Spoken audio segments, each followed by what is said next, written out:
Prime Minister Narendra Modi on Monday described knowledge as the focal point of all religions and said that education has helped societies to come out of darkness. Addressing a gathering of scholars, historians and diplomatic representatives at the release function of the book Education of Muslims, an Islamic Perspective of Knowledge and Education, Indian Context by J.S. Rajput, the Prime Minister said that education could become the strength of the entire SAARC region. He also said that if the region did not embrace modernity, it would get left behind as the rest of the world progresses.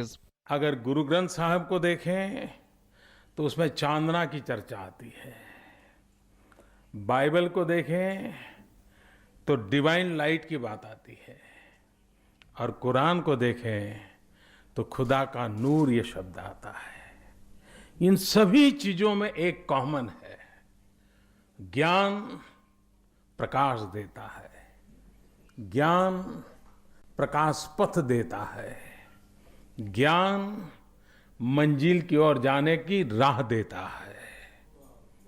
और इसलिए हमारे यहाँ हमारे शास्त्रों में इस बात को कहा गया है और हर समाज ने इसकी उपासना की है।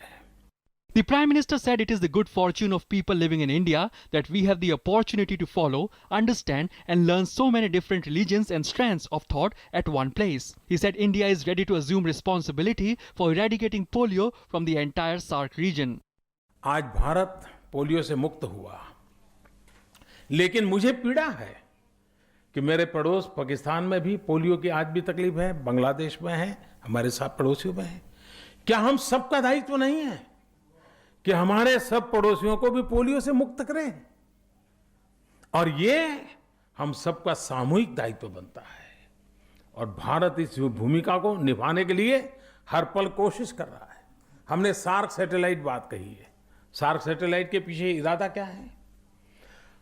सार्क देशों में ज्ञान सहज रूप से उपलब्ध हो, सार्क सैटेलाइट के माध्यम से नॉलेज, हेल्थ केयर, मौसम की जानकारियां हमारी अपनी शक्ति हो।